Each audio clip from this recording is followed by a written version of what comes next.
Pues porque Dante nos ha dejado un legado que es, por un lado, un legado sapiencial, que es un legado de sabiduría, un legado de espiritualidad, que creo que después, desde el punto de vista literario, nadie ha igualado. Si uno mira solo literatura, nadie ha igualado a Dante desde el punto de vista espiritual, y creo que eso sigue siendo necesario.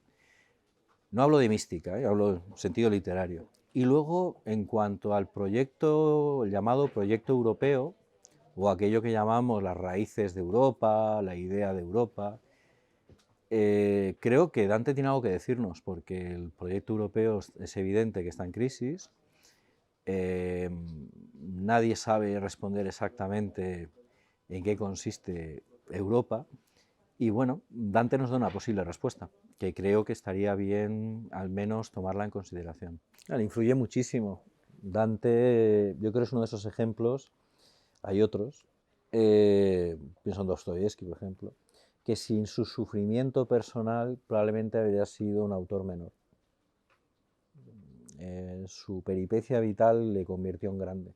Basta ver el Dante pre-exilio y el Dante post-exílico.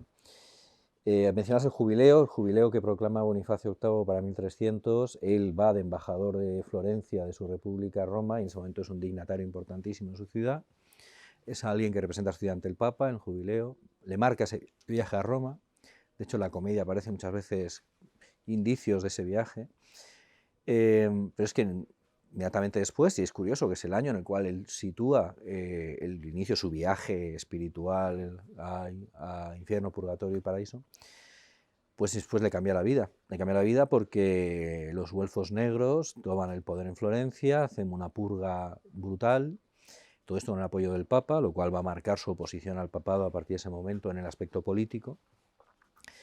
Se convierte en el enemigo político del papado, siendo una apologeta del papado en lo espiritual eclesiástico. Es una figura en este sentido muy compleja Dante, y tiene que ver con su experiencia. Él es exiliado, lo pierde todos, y se convierte en un activista enemigo de los güelfos negros que gobiernan Florencia, han hecho tanto daño, enemigo del poder político del papado, y sobre todo, y eso es lo que cambia tu perspectiva, en un defensor de dos ideas que él no defendía antes. Una, el imperio, y segunda, la pobreza de la Iglesia.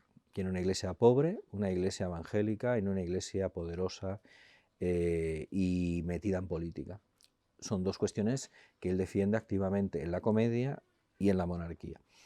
Y luego la experiencia de la comedia, que escribe porque hay exilio, si no lo hubiera escrito, tiene que ver con un viaje espiritual de una persona que ha sufrido muchísimo, apartado de su mujer, a la cual hay quien dice que o no volvió a ver o apenas tuvo ya contacto con ella, apartado de sus hijos, que luego se reunirán con él, no su mujer, pero sí sus hijos, ha pasado de serlo todo a no ser nada. Él habla de cómo tuvo que mendigar no en el sentido de mendigo, sino ir recorriendo las cortes de los príncipes italianos para tener un techo donde dormir, no tenía donde caerse muerto.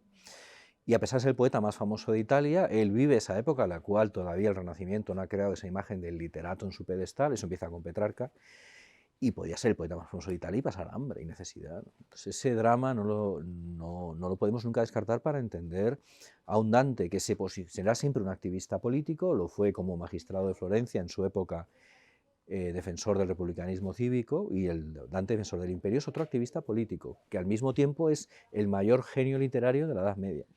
Es esa doble faceta que le marca, claro que le marca. Debería serlo, no lo es, pero debería de serlo. Dante, el problema que tiene es que tiene una especie de olvido fuera de Italia, o sea, en lo que es el resto de la cristiandad. Se puede decir que Dante en Italia siempre lo ha sido todo, es el autor con el cual enseñan lo básico de las letras en los colegios italianos, los liceos italianos, pero en el resto de Europa, Dante, hasta que no lo recuperan en la Europa del XIX, con un primer gesto de Goethe de rehabilitarle, pero estaba bastante desacreditado. En la Europa protestante no querían saber nada de él, y en la Europa católica, pues, salvo Italia, no tenía tanto peso. Es el XIX el que rehabilita a Dante, y es la Iglesia, a partir de finales del XIX, la que vuelve a acordarse de que tiene al gran Dante, ¿no? Y ahí vienen esas encíclicas. a pesar de esas encíclicas y de las palabras que han dedicado los papas a Dante, que a pesar de ser un enemigo político del papado, ha sido reivindicado por los papas porque es el gran autor católico de la Edad Media y quizá de todos los tiempos, porque claro, podríamos decir, los tres grandes autores de la historia de la literatura europea son, sin duda, ¿no?, Dante, Shakespeare y Cervantes. Pero claro, Cervantes no habla de temas eclesiásticos o espirituales, ¿no? Shakespeare es un autor cristiano, pero no católico. Y el único que habla de cuestiones estrictamente ligadas a la cuestión religiosa es Dante.